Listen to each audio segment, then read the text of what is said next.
All right, welcome back to completion of your slides. You would note that we've covered elasticity. We looked at the type of elasticity attached to goods.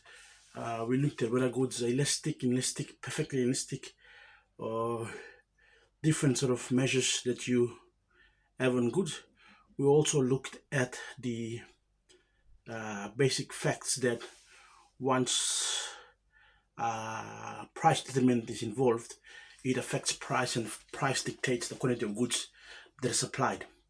For sort of these lectures to finish off your topic of price elasticities, we are going to cover the basic of cross elasticities. All right, when you talk about cross price elasticities, it measures the responsiveness in the quantity demanded for one good with the price of another good. If the price of another good changes, so it's sort of like a cross application. It measures how sensitive quantity demand for one good is affected by changing price of another good. So this type of cross elasticities, it only happens within the parameters or ambits of what you call is a substitute good and what is a complementary good. All right, the basic formula that I've given for you there, probably when you go deeper into microeconomics and quantitative economics, you will do the calculations, but it's basically percentage of change in the quantity demanded for good X over the percentage change of the price of good Y. And when you do that, you sort of use that formula to calculate the cross price elasticity. Sorry. All right, types of goods and their coefficients. So substitute goods. So substitute goods refers to product or service that consumers see as an essential, either same or similar enough for another product. Put simply, a substitute good is good that can be used in place of another. So remember our previous lectures, substitute goods will have a positive cross elasticity of demand. That means that it's greater than one, it's elastic. This is because an increase in the price of one supplementary good will have a positive increase in supplementary goods demand.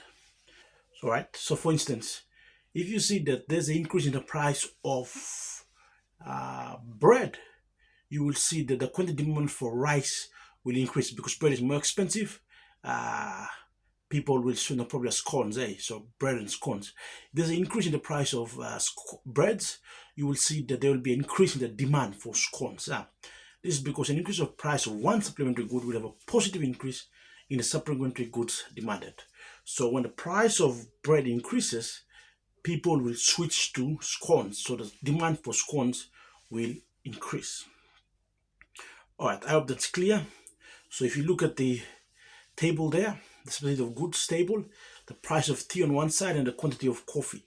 If the price for tea increases from 5 kina to 10 kina, you would see that the quantity of coffee increases from 10 kilograms to probably 20 kilograms. That is because if tea is increasing, it becomes expensive, people will say, all right, let's just switch now to consume more coffee. I hope that's clear. Any questions, anything, please don't hesitate to ask me questions. If you ask questions, that is where I may be able to help you. And if you ask questions, that is where you may be able to understand the things and concepts that I'm trying to bring across. All right, now let's look at complementary goods. When you look at complementary goods, basically complementary goods are products which are used together or complement each other. A complementary good will always have a negative elasticity in demand. It's less than one, it's inelastic. This is because the increase in price of one complementary good will have a negative or decrease in complementary goods demanded. So complementary goods are goods that go hand in hand together. So your bread and butter, your mobile phone and your apps, your fuel, petrol, and your petrol cars. All right, so when you talk about complementary goods, you know that there are weak complements like tea and milk, and there are strong complements like Android phones and apps. So what do we mean?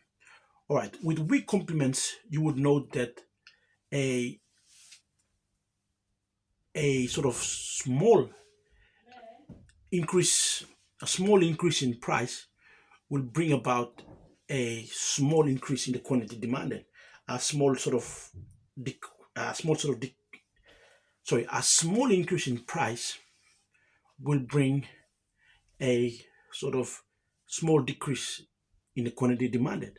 Whereas you look at strong brand goods, that means that a small increase in price will bring a huge sort of decrease in the quantity demanded. So price of tea and coffee, price of phones and apps. So if you look at all these things, you would see that this is what we mean by the cross elasticity between complementary goods and substitute goods.